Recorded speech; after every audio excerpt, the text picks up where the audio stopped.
Students, और आपका फिर से हमारे YouTube channel maths by Shiven sir में स्वागत है।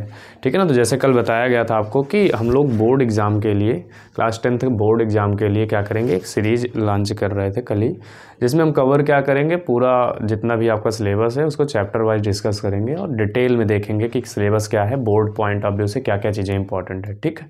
तो जैसा कि आज हम स्टार्ट करने जा रहे हैं आज इस सीरीज की, और पहला चैप्टर जैसे आपके सिलेबस का था, कल बताया गया था सिलेबस, तो जिसमें पहला चैप्टर है आपका रियल नंबर।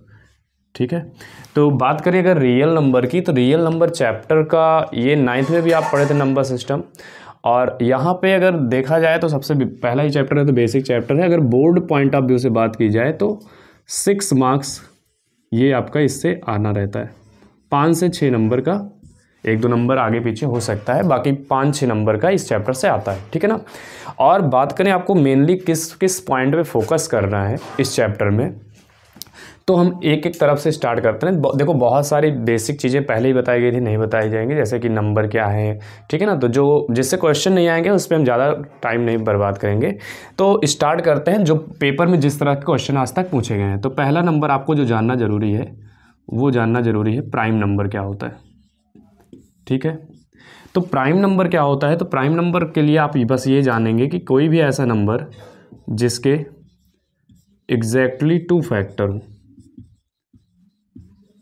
फैक्टर का मतलब क्या होता है, फैक्टर किसी भी नंबर के फैक्टर वे नंबर होते हैं जो उस नंबर को कंप्लीटली क्या करते हैं, डिवाइड कर देते हैं।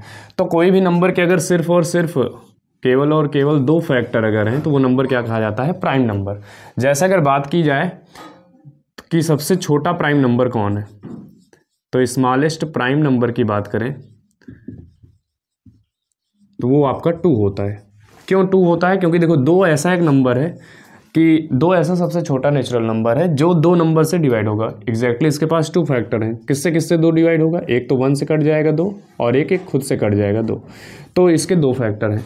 अब इसमें आपको ये याद रखना है कि 1 प्राइम नंबर नहीं होता है। 1 जो है वो प्राइम नंबर नहीं होता है। क्यों नहीं होता है प्राइम नंबर, क्योंकि 1 सिर्फ 1 से कट सकता है, और इसके फैक्टर की संख्या कितनी हुई, सिर्फ 1 है, तो इसलिए यहाँ पे 2 फैक्टर नहीं हुए, इसलिए ये नंबर प्राइम नंबर नहीं है। ठीक है ना। तो ये भी ध्यान रखेंगे। तो स्मॉलेस्ट प्राइम नंबर की बात हो गई, तो हमेशा याद रखना जिसके पास 2 फैक्टर होंगे वो क्या होगा, प्राइम नंबर। उसके बाद बात करें अगर, तो एक पॉइंट और जानना जरूरी है आपके लिए, वो होता है कंपोजिट नंबर। कंपोजिट नंबर क्या होता है, अब अगर किसी भी नंबर के पास, किसी भी नेचुरल नंबर के पास 2 से ज़्यादा फैक्टर, ठीक है ना, अगर किसी भी नंबर के पास मोर देन 2 फैक्टर, 2 से ज़्यादा फैक्टर, इसका मतलब एटलीस्ट 3 फैक्टर भी बोल सकते हो आप। 2 से ज़्यादा अगर फैक्टर है, ज़्यादा से ज़्यादा कितना भी हो सकता है, तो उस नंबर को हम क्या बोलेंगे, कंपोजिट नंबर। तो कंपोजिट नंबर की बात किया जाए तो जैसे देखो 1 के पास तो 1 ही फैक्टर है, 1 सिर्फ 1 से डिवाइड हो सकता है। 2 को आपने देखा कि 2 प्राइम नंबर में आता है। ऐसे ही प्राइम नंबर की और बात करें तो और प्राइम नंबर कौन सा बोल सकते हो आप, जैसे 3 भी क्या है, 3 प्राइम नंबर में आ जाएगा। ठीक है ना, क्योंकि 3 भी 1 से डिवाइड होगा और 3 से 2 फैक्टर है इसके बाद। उसके बाद 4 ऐसा नंबर है, स्मॉलेस्ट कंपोजिट नंबर को, स्मॉलेस्ट कंपोजिट नंबर किसको बोलते हैं, 4 को बोलते हैं। क्यों, क्योंकि देखो 4 जो है इसके पास 2 से ज़्यादा फैक्टर है। 4 किससे किससे कटता है, तो 4 1 से भी डिवाइड हो जाता है, 4 2 से भी डिवाइड होता है, और 4 खुद से भी, मतलब 4 से भी डिवाइड हो जाता है। तो इसके पास 3 फैक्टर हैं, 2 से ज़्यादा फैक्टर है, इसलिए क्या है, ये कंपोजिट नंबर है। ठीक है ना। तो ये पॉइंट याद रखना कि सबसे छोटा कंपोजिट नंबर क्या होता है, 4। ठीक है। तो अब क्वेश्चन क्या पूछा जाता है, एक क्वेश्चन इस पे बेस्ड आया था, 1-2 क्वेश्चन आज तक इस टॉपिक से आ चुके हैं। तो वो क्या था, जैसे ये पूछ लिया था एक बार बोर्ड में कि find the LCM and HCF of smallest prime number and smallest composite number.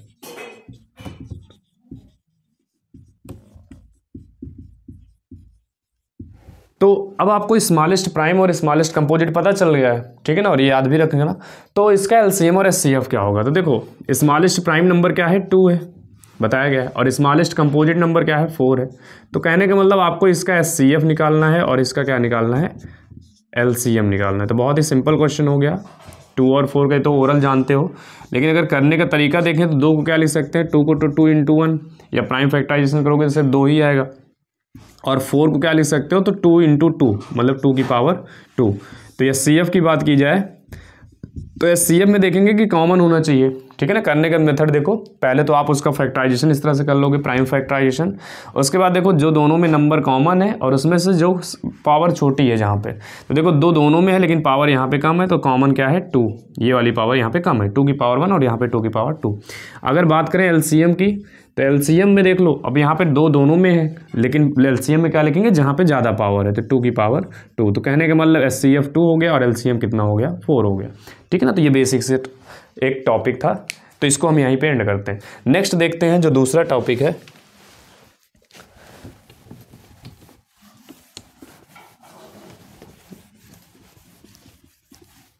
दूसरा टॉपिक आपके लिए जो इंपॉर्टेंट है वो हेडिंग बनाइए फंडामेंटल थ्योरम ऑफ अर्थमेटिक, ठीक है।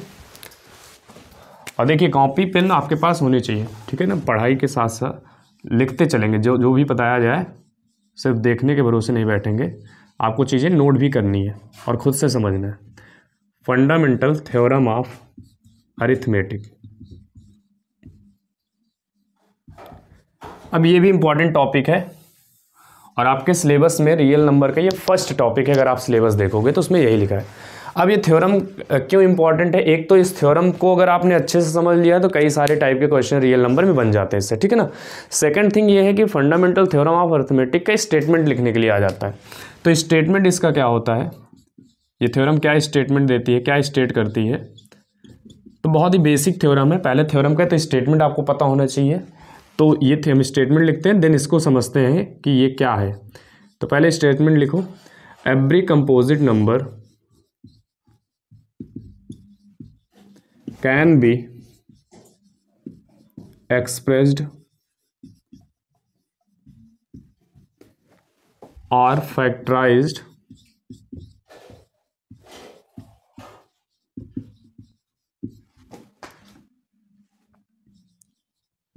as product of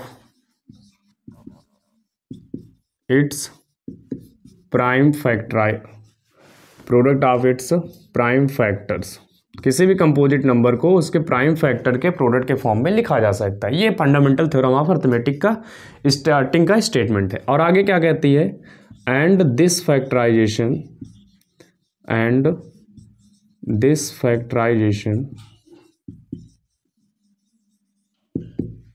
is unique, this factorization is unique apart from the order in which the prime factor occurs, ठीक है। तो ये पूरा कंप्लीट स्टेटमेंट है जो आपको लर्न होना चाहिए। तो अगर स्टेटमेंट लिखने के लिए आया कि state fundamental theorem of arithmetic, then आपको ये स्टेटमेंट लिख देना है, ठीक है ना। अब इसको समझते हैं कि है क्या। ये तो स्टेटमेंट हो गया कि थ्योरम का स्टेटमेंट क्या है, लिखने के लिए आएगा तो ये इतना आप लिख के आएंगे। अब इसको समझते हैं कि ये थ्योरम स्टेटमेंट इसका मतलब क्या है, किससे रिलेटेड है ये। तो यहाँ पे स्टार्टिंग में दिख गया कि ये थ्योरम किससे रिलेटेड है, सारे कंपोजिट नंबर के लिए। और कंपोजिट नंबर का मतलब जिस भी नंबर के पास मोर देन 2 फैक्टर होंगे। तो कोई भी कंपोजिट नंबर को क्या किया जा सकता है, उसको एक्सप्रेस्ड किया जा सकता है या फैक्टराइज किया जा सकता है, किसके फॉर्म में, product of its prime factors. अब इसका मतलब क्या हुआ, जैसे फॉर एग्जांपल एक कोई भी नंबर मानो जो 2 से ज़्यादा नंबर से कट जाता है, मतलब वो कंपोजिट नंबर हो। जैसे सपोज हम एक नंबर ले लेते हैं 54, ठीक है ना। 54 एक ऐसा नंबर है जिसके पास 2 से ज़्यादा फैक्टर है, आपको पता है कि ये कंपोजिट नंबर है। 54 क्या है, तो ये क्या है, कंपोजिट नंबर है ना, ये कंपोजिट नंबर है। तो अब इस कंपोजिट नंबर को आप कैसे लिख सकते हो, तो इसको लिख सकते हैं product of its prime factor. अब प्राइम फैक्टर का मतलब कि नंबर के फैक्टर भी होंगे और जो फैक्टर आएंगे वो प्राइम नंबर भी होंगे। तो इसको बोलते हैं प्राइम फैक्टर निकालने के लिए कौन सी मेथड यूज किया जाता है, प्राइम फैक्टराइजेशन।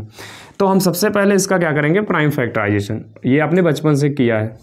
54 का प्राइम फैक्टराइजेशन कैसे करेंगे, पहले ये 2 से डिवाइड होगा, तो फिर यहाँ पे 27, देन 3, 9, फिर 3 से 3 और ये 1 हो गया, ठीक है ना। तो कहने का मतलब 54 को अगर आप लिखना चाहो तो कैसे लिख सकते हो, 2 इंटू 3 इंटू 3 इंटू 3, तो ये हो गया। अब इसको और फर्दर क्या लिखा जा सकता है, तो 54 equal to 2 into 3 to the power 3। अब इस लाइन को अगर आप समझ गए हो तो बस यही कहानी फंडामेंटल थ्योरम ऑफ अर्थमेटिक की है। अब बस ये तो देखने में बहुत ही सिंपल है और एग्जैक्टली यही है थ्योरम आपकी, ठीक है ना। तो थ्योरम को अब स्टेटमेंट क्या है, देखो ये बढ़ा चढ़ा के लिखा गया है कुछ नहीं, आप समझते हैं। Every composite number can be expressed or factorised, किसी भी कंपोजिट नंबर को, ये कंपोजिट नंबर है, इसको एक्सप्रेस कर सकते हैं या लिख सकते हैं किस फॉर्म में, प्रोडक्ट ऑफ, मल्टीप्लाई का साइन लगाए, product of its prime factor. 2 और 3 इसके क्या है, 54 के प्राइम फैक्टर हैं, कि मतलब 54 के प्राइम फैक्टर की बात किया जाए तो 2 और 3 होंगे, मतलब सिर्फ 2 और 3 ऐसे प्राइम नंबर हैं जो 54 को डिवाइड कर सकते हैं, बाकी और कोई प्राइम नंबर 54 को डिवाइड नहीं करेगा। तो ये हो गया इतने का मतलब। और आगे लिखा है कि दिस फैक्टराइजेशन इज यूनिक, ये जो फैक्टराइजेशन होगा, ये आपने जो फैक्टराइजेशन किया ये यूनिक होगा। यूनिक का मतलब ये चेंज नहीं किया जाता है, यूनिक को, जो भी चीज़ यूनिक होती है उसको आप बदल नहीं सकते, है ना, ये अकेला ऐसा पॉसिबल है। तो 54 के फैक्टराइजेशन में 2 और 3 आएगा। Apart from the order in which the prime factor occurs, order का मतलब क्रम होता है ना, तो इसमें क्रम का कोई मतलब नहीं रहता है, आप चाहे 2 को पहले लिख दो या 2 को बाद में लिख दो, 3 को पहले लिख दो, आंसर में कोई चेंज नहीं आएगा। 2 इंटू 3 भी 6 होता है, 3 इंटू 2 भी 6 होता है, तो ऑर्डर का कोई मतलब नहीं है, लास्ट लाइन रहती है। तो फंडामेंटल थ्योरम ऑफ अर्थमेटिक का मतलब यही है कि किसी भी कंपोजिट नंबर को उसके प्राइम फैक्टर के प्रोडक्ट के फॉर्म में लिखा जा सकता है, और ये प्राइम फैक्टराइजेशन यूनिक होता है, इसे भी फंडामेंटल थ्योरम ऑफ अर्थमेटिक की यूनिकनेस भी कहते हैं, कि उसके प्राइम फैक्टराइजेशन को बदला नहीं जाता है, ठीक है ना। तो ये पॉइंट बहुत ही इंपॉर्टेंट है, कई जगह पे भी हम यूज करने वाले, ठीक है ना। अब नेक्स्ट सीखेंगे जो आपके सिलेबस में है एलसीएम और एचसीएफ फाइंड करना, ठीक है ना, तो इतना नोट डाउन करिए।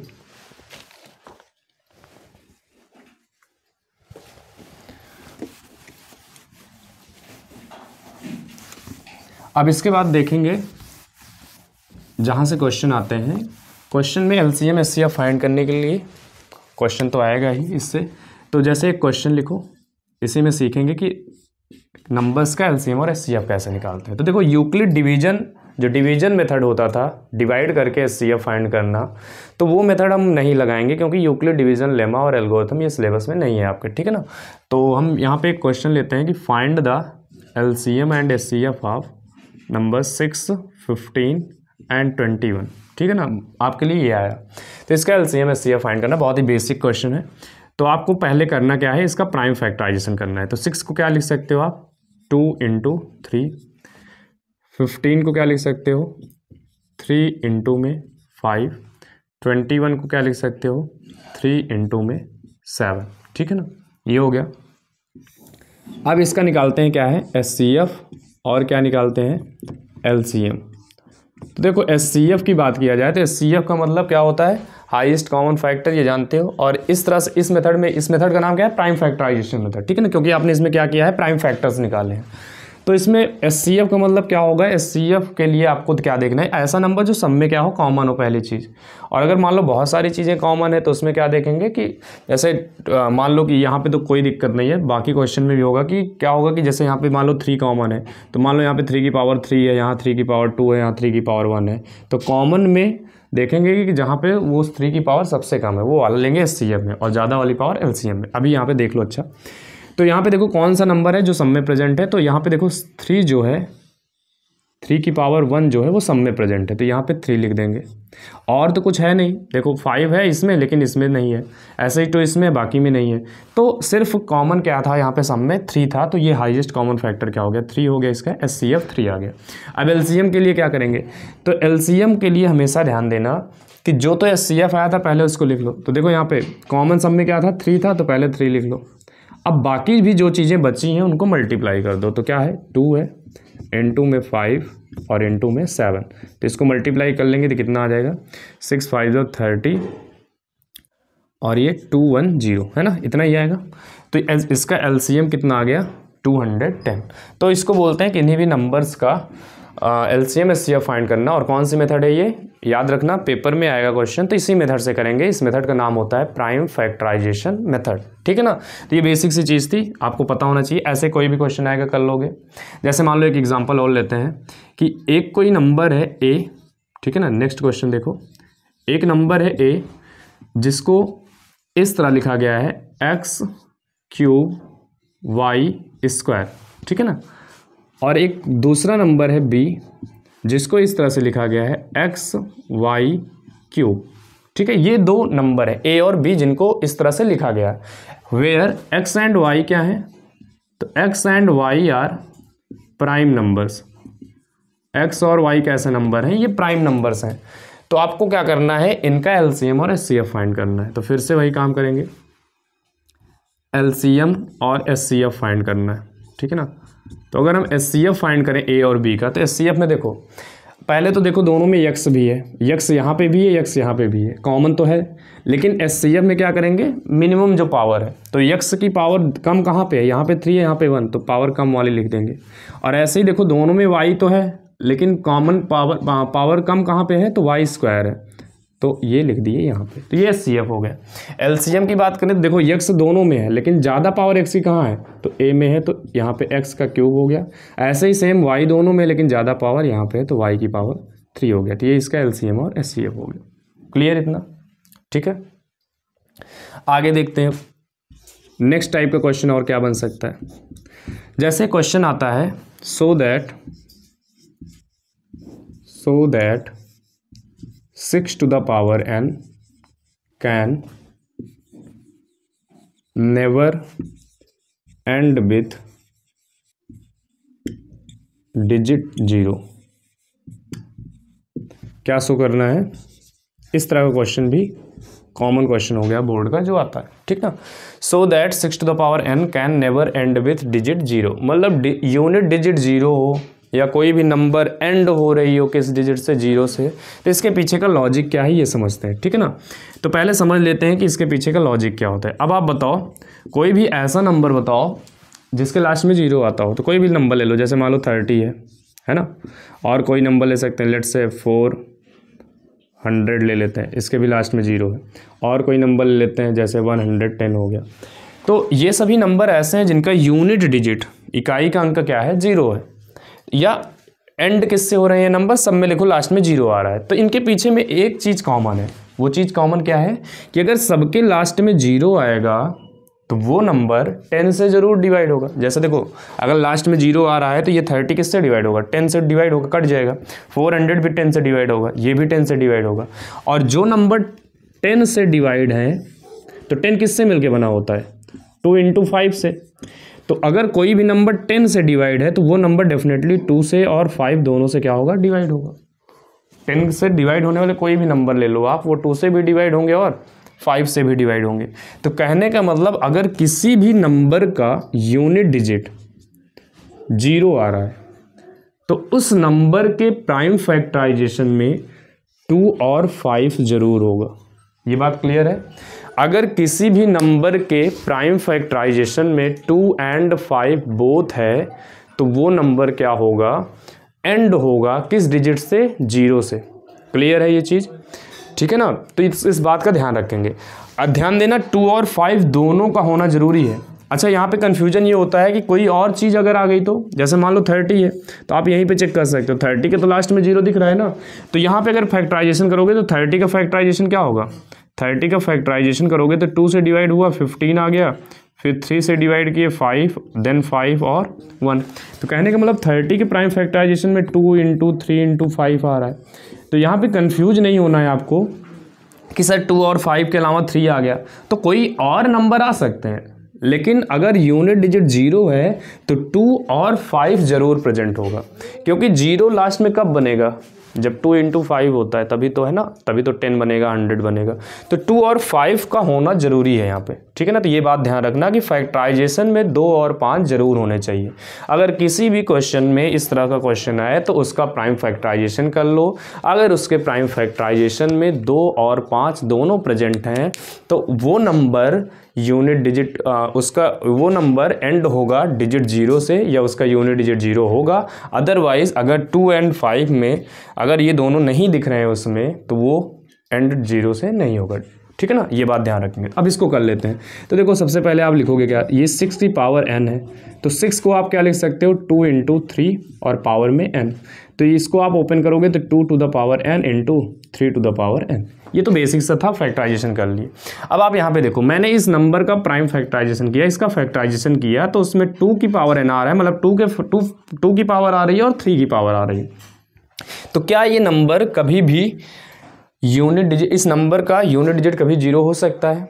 तो अभी बताया गया कि अगर लास्ट में 0 आएगा 2 और 5 दोनों रहने चाहिए, ठीक है ना। तो यहाँ पे देखो बात क्या है, 2 तो आ रहा है लेकिन 5 नहीं है, यहाँ पे 5 नहीं दिख रहा है, और जब तक 2 और 5 दोनों नहीं होंगे 0 बनेगा नहीं।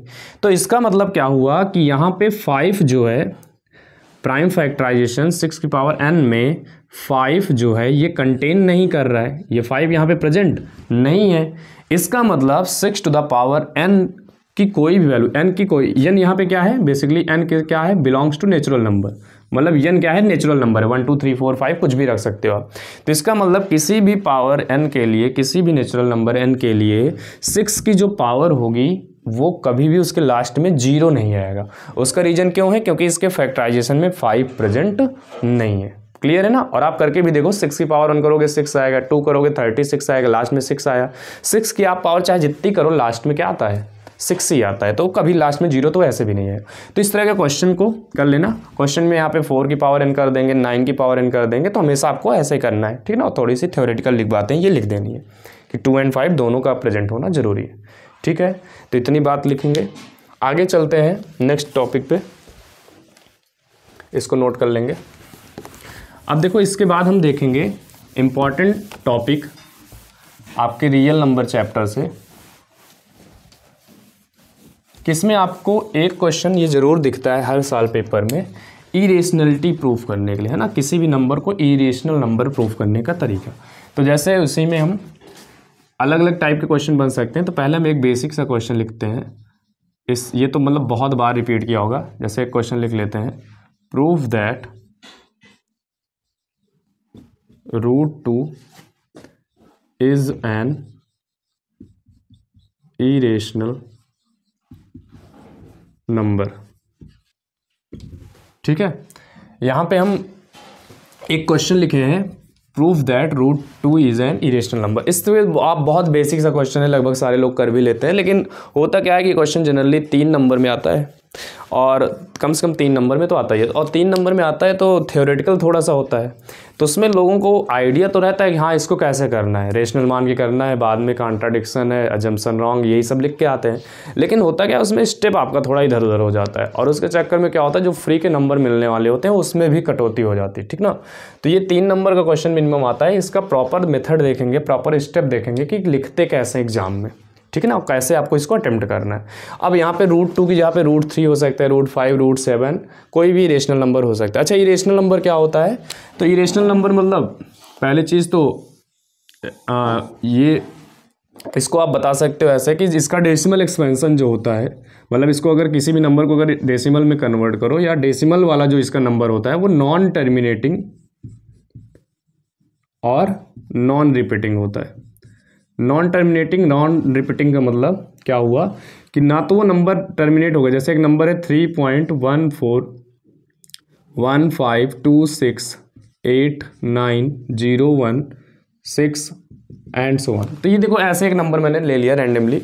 तो ये नंबर देखो यहाँ पे क्या हुआ है, ना तो ये टर्मिनेट हुआ, टर्मिनेट का मतलब अभी नंबर और भी आएंगे, खत्म नहीं होने वाले हैं, और यहाँ पे देखो रिपीटेशन नहीं हो रहा है, कोई ऐसे पैटर्न नहीं मिला कि अच्छा इसके बाद इसके यही आएगा, इसके बाद यही आएगा, तो ये रिपीट भी नहीं कर रहा है। तो इसको बोलते हैं इरेशनल नंबर, ठीक है ना। तो इसको फ्रैक्शन में कन्वर्ट नहीं किया जा सकता, मतलब P अपॉन Q के फॉर्म में इसको कन्वर्ट नहीं किया जा सकता है, तो इरेशनल नंबर होते हैं। और वैसे भी अगर ये जो रेडिकल साइन होता है, रेडिकल साइन मतलब ये जो स्क्वायर रूट क्यूब रूट वाले चीज़ें होती हैं, अगर इसके अंदर कोई भी ऐसा नंबर है जो परफेक्ट स्क्वायर ना हो, परफेक्ट क्यूब ना हो, जैसे मान लो कि अब इसकी बात ही कर रहे हैं, थोड़ा सा देख लेते हैं। जैसे देखो 1 का अगर हम स्क्वायर रूट निकालें मान लो, तो ये आ जाता है 1, लेकिन 2 का स्क्वायर रूट निकालें तो आपको एग्जैक्ट नहीं पता है। हाँ, लगभग बताते हो 1.414, लेकिन वो भी क्या है, अप्रॉक्स वैल्यू है। अगर √2 की वैल्यू बताने के लिए कहा जाए, जैसे 1 का 1 आ गया, सही है। ऐसे मान लो √3 का भी नहीं बता सकते हो एग्जैक्ट, √4 का फिर से कह दोगे हाँ इसका निकल आता है √2, फिर ऐसा √5 का नहीं आता, √6 का एग्जैक्ट नहीं, √7, √8, लेकिन फिर से √9 का पता चल जाता है क्या, 3। तो कहने का मतलब ये जो 1 है, 4 है और ये 9 है, इन सब के स्क्वायर रूट आसानी से मिल जा रहे हैं, लेकिन बाकी नंबर के स्क्वायर रूट क्या है ये आपको परफेक्टली नहीं पता होते हैं। तो ये नंबर परफेक्ट स्क्वायर वाले नंबर होते हैं जिनका स्क्वायर रूट आप बता सकते हो, जिनका स्क्वायर रूट नेचुरल नंबर में होता है, ठीक है ना। लेकिन बाकी जो नंबर हैं जिनका स्क्वायर रूट इस तरह से नहीं निकलता है, उन नंबर्स को क्या बोला जाता है, इरेशनल नंबर बोला जाता है। तो ये इरेशनल नंबर नहीं है क्योंकि इसका परफेक्ट स्क्वायर निकल आया। तो यहाँ पे 1 ये रेशनल हो जाएगा, ये रेशनल हो जाएगा, इसका भी निकल आया तो ये रेशनल, ऐसे √16 भी रेशनल। लेकिन बाकी जो ये नंबर बच रहे हैं तो ये सब क्या हो जाएंगे, इरेशनल नंबर, ठीक है ना। तो इतनी बातें ध्यान में रखेंगे। अब इसको प्रूफ कैसे करते हैं वो देखेंगे। तो प्रूफ करने के लिए जो मेथड यूज होती है उस मेथड का नाम आपको पता होना चाहिए, मेथड ऑफ कॉन्ट्राडिक्शन कहते हैं। मेथड ऑफ कॉन्ट्राडिक्शन का मतलब किसी भी चीज़ को आप क्या करो, अजम्पशन उसमें गलत ले लो, मतलब जो आपको प्रूफ करना है उसका अपोजिट मान के चलते हैं और उसी को गलत दिखा देते हैं, ठीक है। तो वो चीज़ें क्या होती हैं, फिर जो दिया है वही सही हो जाता है। तो इसको करने का तरीका क्या है, सबसे पहले देखो आपको प्रूफ करना क्या है, इरेशनल नंबर। तो हम मान के क्या चलेंगे, तो यहाँ पे कुछ आपको अजम्पशन लेनी पड़ेगी, कुछ मान के चलना पड़ेगा। तो हम लेते हैं, let us assume that √2 is a rational number। Proof करना था इरेशनल, लेकिन कॉन्ट्राडिक्शन मेथड हमको यूज करना है, इसलिए हमने इसका अपोजिट माना कि √2 इरेशनल नहीं, क्या है, √2 इज अ रेशनल नंबर, ठीक है ना। ये हमने लेट कर लिया और आगे ये भी लिख देते हैं, written in the simplest form. कोई भी रेशनल नंबर का स्टैंडर्ड फॉर्म क्या होता है, जो उसका सिंपलेस्ट फॉर्म होता है। जैसे 4/6 है, वैसे ये भी P/Q के फॉर्म में है, क्यों 0 नहीं है। लेकिन इस रेशनल नंबर का स्टैंडर्ड फॉर्म देखोगे तो आप इसको डिवाइड कर सकते हो 2 से, 2 2 4 और 2 3 6। तो ये जो नंबर है ये होता है सिंपलेस्ट फॉर्म, है ना, रेशनल नंबर का सिंपलेस्ट फॉर्म है। और किसी भी रेशनल नंबर का जो सिंपलेस्ट फॉर्म होता है उसमें जो न्यूमरेटर और डिनोमिनेटर होते हैं ये को प्राइम होते हैं। ये आपस में कैसे नंबर होते हैं, को प्राइम नंबर। तो को प्राइम नंबर पूछा जाए तो क्या बताओगे, को प्राइम नंबर ऐसे पेयर ऑफ नंबर्स होते हैं। को प्राइम नंबर क्या है, pair of numbers having no common factor other than 1। Coprime number उनको कहते हैं जिनके बीच में कोई भी कॉमन फैक्टर नहीं होता है, सिर्फ 1 के सिवाय। 1 तो सबका कॉमन फैक्टर होता है। या सिंपली आप बोल सकते हो दो नंबर A और B को प्राइम कहलाएंगे अगर उनका HCF क्या है, 1 है। वो नंबर कुछ भी हो सकते हैं। यहाँ पे एक कॉमन मिस्टेक होती है कि आप लोग सोचते हो कि को प्राइम नंबर वही है जो प्राइम नंबर के पेयर होते हैं, ऐसा नहीं है, ठीक ना। 4,9 है, 4,9 जो नंबर है ये भी को प्राइम है। क्यों है को प्राइम, क्योंकि देखो 4 और 9 का आप HCF निकालोगे तो इनके बीच में कुछ भी कॉमन नहीं है, सिर्फ इनका HCF क्या आ जाएगा, 4 और 9 का HCF निकालोगे तो क्या आ जाएगा, 1 आ जाएगा। तो जिस भी दो नंबर का HCF 1 आए वो नंबर क्या कहलाएंगे, को प्राइम नंबर कहलाएंगे। और किसी भी रेशनल नंबर का जो सिंपलेस्ट फॉर्म होता है उसका न्यूमरेटर डिनोमिनेटर हमेशा क्या होता है, को प्राइम। ये भी याद रखेंगे, ठीक है।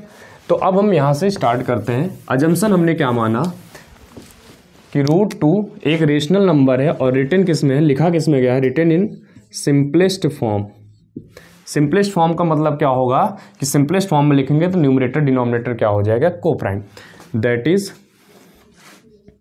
इस साइन को क्या बोलते हैं, दैट इज।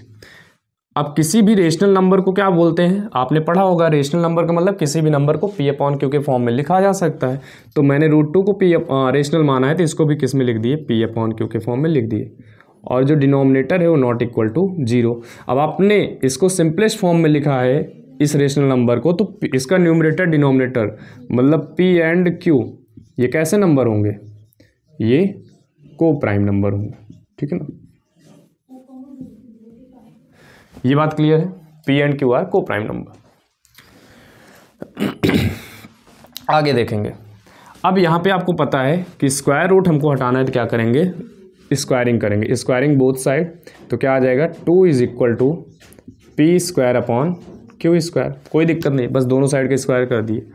या इसी को और आगे लिखना चाहें तो क्या लिख सकते हो आप, इसको क्रॉस मल्टीप्लाई करें, इसको उधर भेजो, इसको इधर ले आओ, तो क्यू स्क्वायर इधर आ गया और 2 इधर आएगा तो अपॉन में आ जाएगा पी स्क्वायर अपॉन 2। ठीक है ना। अब इस लाइन को ध्यान में देना, ठीक है ना, कुछ भी आपको रटना नहीं है, बस समझते चलना है कि स्टेप में हो क्या रहा है। अब यहाँ पे ध्यान से देखो, ये जो 2 है वो क्या कर रहा है, जैसे देखो ऊपर एक नंबर है, मान लो 4 होता, ऊपर एक नंबर 4 है और 2 अपॉन में है, तो इसका मतलब 2 डिवाइड कर रहा है 4 को, तो यहाँ पे वो नंबर पी स्क्वायर है। तो आप क्या लिखोगे, सिंस एयर क्या हो रहा है, इधर क्या हो रहा है, 2 डिवाइड कर रहा है, 2 डिवाइड्स पी स्क्वायर, दिख रहा है ना, 2 क्या कर रहा है, पी स्क्वायर को डिवाइड कर रहा है, देयरफॉर 2 आल्सो डिवाइड्स पी। ठीक है, एक थ्योरम है, थ्योरम नंबर 1.3, बस उसका इतना ही रोल है कि अगर कोई भी प्राइम नंबर किसी भी पॉजिटिव इंटीजर के स्क्वायर को डिवाइड करता है तो वो प्राइम नंबर उस पॉजिटिव इंटीजर को भी डिवाइड करेगा। कहने का मतलब क्या है कि अगर यहाँ पे 2 एक नंबर के स्क्वायर को डिवाइड कर रहा है तो वो प्राइम नंबर उस नंबर को भी डिवाइड करेगा। ठीक है ना, सिंपल सा आपको ये लिखना है कि अगर 2 पी स्क्वायर को डिवाइड कर रहा है तो ये जो 2 होगा वो पी को भी डिवाइड करे।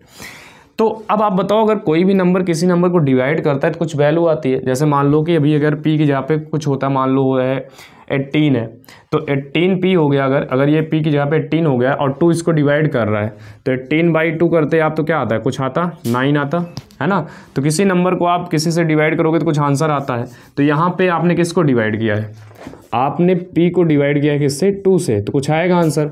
अब वो आंसर हमको नहीं पता है क्योंकि p की वैल्यू नहीं पता है, तो हम मान लेते हैं कि p को 2 से डिवाइड करने पे आंसर आया c, therefore p is equal to क्या हो जाएगा, क्रॉस मल्टीप्लाई करोगे तो p की वैल्यू कितनी आ जाएगी, 2c। ये बात क्लियर है। तो 2 ने p को डिवाइड किया, इसलिए p की वैल्यू कितनी आ गई, 2c। तो ये इक्वेशन 1 मान लेते हैं इसको। अब यहाँ पे p की वैल्यू पुट कर दो, तो फ्रॉम इक्वेशन फर्स्ट, इक्वेशन 1 से क्या हो जाएगा, वैल्यू रखोगे तो ये होगा q square equal to p की वैल्यू कितनी है 2c, तो पी स्क्वायर है तो 2c का होल स्क्वायर अपॉन में 2 equal to 4c square upon में 2, तो ये कितना आ जाएगा 2c स्क्वायर। मतलब क्यू स्क्वायर की वैल्यू कितनी है 2c स्क्वायर। तो अगर आपसे यहाँ से हम पूछें कि c स्क्वायर की वैल्यू क्या होगी, तो ये 2 इंटू में इधर आएगा तो क्या हो जाएगा, डिवाइड में क्यू स्क्वायर अपॉन 2। अब फिर से देखो ये इसी के सिमिलर है, तो अब यहाँ पे आपको क्या दिख रहा है, यहाँ पे आपको दिख रहा है कि 2 डिवाइड कर रहा है किसको, सेम वही लाइन जो अभी ऊपर लिखे थे, 2 डिवाइड कर रहा है किसको, इस बार क्यू स्क्वायर को, देयरफॉर फिर से वही थ्योरम, अगर स्क्वायर को डिवाइड कर रहा है तो उस नंबर को भी, देयरफॉर 2 आल्सो डिवाइड्स क्यू। ठीक है ना, तो ये स्टेटमेंट देखना, 2 ने p को डिवाइड किया और ये स्टेटमेंट देखना 2 ने q को डिवाइड किया।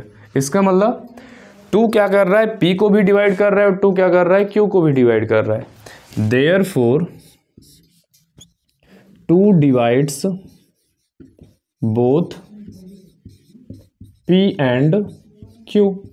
मतलब 2 ने क्या किया, p को भी डिवाइड किया और q को भी डिवाइड किया। इसका मतलब 2 is a common factor of p and q। इसका मतलब क्या हुआ कि 2 क्या हो गया, कॉमन फैक्टर हो गया किसके किसके बीच, p और q के बीच, क्योंकि 2 क्या है, दोनों में प्रेजेंट है, p को भी डिवाइड करेगा q को भी डिवाइड करेगा, मतलब दोनों का फैक्टर हो गया कौन, 2। ठीक है ना, तो इसका मतलब क्या हुआ कि यहाँ पे p और q का कॉमन फैक्टर क्या हो गया, 2 हो गया। लेकिन आपने अजम्पशन क्या मानी थी कि p और q तो कैसे नंबर है, को प्राइम नंबर है, और को प्राइम नंबर के बीच में तो 1 के सिवा कुछ भी कॉमन नहीं हो सकता है। लेकिन यहाँ पे क्या दिख गया कि 2 क्या है, p और q के बीच में कॉमन फैक्टर है। ठीक है ना, देयरफॉर यहाँ पे आप लिख सकते हो बट, इसके आगे का step, but p and q are coprimes. लेकिन आपने क्या माना था कि Q और P और Q तो कोप्राइम्स होने चाहिए, लेकिन कोप्राइम होने चाहिए तो यहाँ पे उनके बीच में कॉमन कुछ नहीं होना था, लेकिन 2 तो कॉमन हो गया P Q के बीच में। इसका मतलब जो मैंने माना था वो बात तो अब यहाँ गलत साबित हो रही है ना। माना ये था कि P और Q के बीच में कुछ भी कॉमन नहीं होगा, मतलब 1 कॉमन होगा, कोप्राइम नंबर होंगे, लेकिन यहाँ पे कॉमन क्या हो गया, 2 हो गया। ठीक है ना, तो ये बात अब गलत हो चुकी है। देयरफॉर आवर अजम्पशन इज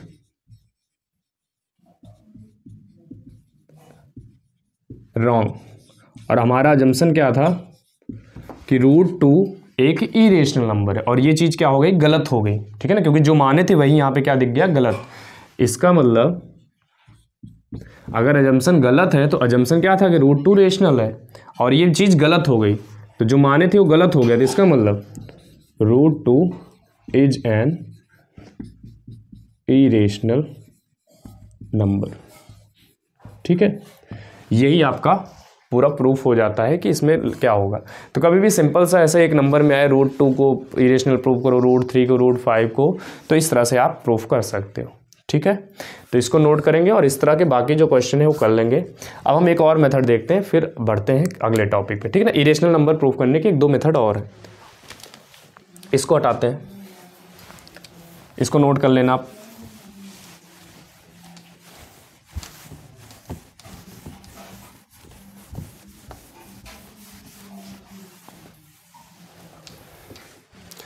आगे देखेंगे, जैसे मान लो इसी टाइप में एक और क्वेश्चन बन सकता है। ये तो सिंपल सा था, एक नंबर था, रूट लगा था उसमें। अब मान लो क्वेश्चन ये आ गया, proof that 3 + 2√2 is an irrational number, और ये गिवन है, it is given that √2 is an irrational number। मतलब अब हमको प्रूफ करना है कि 3 + 2√2 क्या है, एक इरेशनल नंबर है, और गिवन क्या है कि √2 क्या है, इरेशनल नंबर। तो √2 इरेशनल नंबर है, इसका यूज करके ये हम प्रूफ करेंगे कि ये कैसे इरेशनल नंबर है। तो फिर से भाई मान लेंगे let 3 + 2√2 is a rational number, और आगे वही लिख लेना, रिटन इन सिंपलेस्ट फॉर्म। तो मतलब आप क्या लिख सकते हो शॉर्ट में, देखो अब इसको 3 + 2√2 इज इक्वल टू क्या लिख सकते हो, P/Q, और Q क्या होना चाहिए, नॉट इक्वल टू 0, ठीक है ना। तो अब आगे देखना, ये रेशनल नंबर हो गया। अब आपको यहाँ से क्या करना है, इस क्वेश्चन को करने के और भी तरीके, स्क्वायरिंग भी कर सकते हो आप। बाकी अगर ध्यान दो यहाँ पे, तो आप इसको कर सकते हो कि देखो रूट वाले टर्म एक साइड कर लो, रूट जिसमें नहीं लगा उसको दूसरी साइड कर लो। तो 2√2, 3 में रूट नहीं था उसको दूसरी साइड किए, तो P/Q - 3, या 2√2 इक्वल टू P - LCM लोगे 3Q अपॉन में Q, और √2 की वैल्यू यहाँ से क्या आ जाएगी, P - 3Q अपॉन में 2Q, ठीक है ना। अब ये वाली लाइन बहुत ही इंपॉर्टेंट है समझने के लिए। अब यहाँ से देखो कि दिख क्या रहा है आपको, P और Q, तो ये नंबर कैसे थे, अगर ये रेशनल थे P/Q, इसका मतलब P और Q क्या रहे होंगे, कोई इंटीजर रहे होंगे, है ना, प्लस माइनस में कुछ भी हो सकता है। तो किसी भी इंटीजर के बीच में कुछ आपस में मैथमेटिकल ऑपरेशन, कुछ सब्ट्रैक्शन हुआ है, कुछ डिवाइड हुआ है, तो ये जो क्वांटिटी है ये P और Q से ही मिलके बनी है। तो ये जो नंबर्स है ये क्या होगा, एक रेशनल नंबर होगा, है ना। तो इसका मतलब क्योंकि किसी भी रेशनल नंबर का किसी भी दूसरे इंटीजर के साथ सब्ट्रैक्शन या डिवाइड किया गया है, तो मतलब ये नंबर भी रेशनल नंबर होगा। तो इसका मतलब यहाँ से क्या दिख रहा है, since P - 3Q upon 2Q, ये कैसा नंबर होगा, रेशनल नंबर होगा।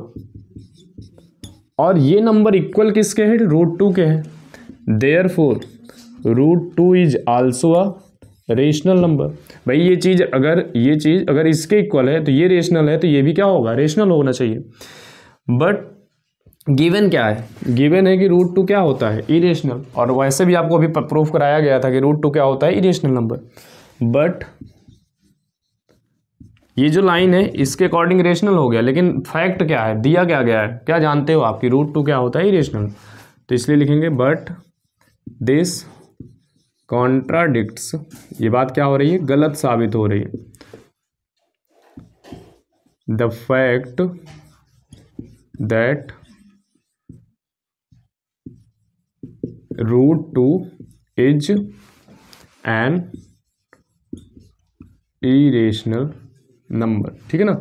देयरफॉर फिर से वही लाइन लिख देना, our assumption is wrong, hence 3 + 2√2 is an irrational number. ठीक है ना। तो इस तरह का भी क्वेश्चन कर लेंगे।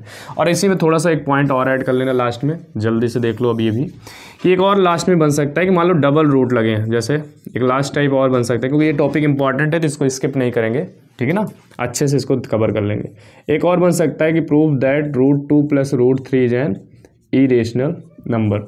तो अगर इस तरह का क्वेश्चन बने तो आप इसको बहुत सारे तरीके से कर सकते हो। एक तो यही तरीका P/Q के फॉर्म में करो। अब इसमें देखो दोनों में रूट है तो स्क्वायरिंग करके करेंगे, फिर से रेशनल टर्म एक साइड, जिसमें रूट लगा है उसको दूसरी साइड। या तो आप इसको और भी सिंपल मेथड से कर सकते हो। वो मेथड कौन सा है कि आप इसमें क्या मान लो कि √2 + √3 एक रेशनल नंबर, ठीक है ना, और रेशनल नंबर को P/Q के फॉर्म में लिख सकते हो। तो इस बार हम थोड़ी सी चालाकी करते हैं, इसको P/Q के फॉर्म में नहीं लिख सकते, ये थोड़ा छोटा मेथड रहेगा, ठीक ना। √2 + √3 को हम मान लेते हैं कि ये x के इक्वल है, और x क्या है, एक इंटीजर है। तो कोई भी नंबर अगर इस तरह से लिखा है, ये कोई इंटीजर है, x क्या है, x एक इंटीजर नंबर है। इंटीजर का मतलब जैसे 1 2 3 प्लस माइनस में हो सकता है ये, तो ये ऐसा नंबर है। तो आप इसको भी तो अपॉन में 1 लिख सकते हो, तो ये भी P/Q के फॉर्म में है और Q 0 नहीं है।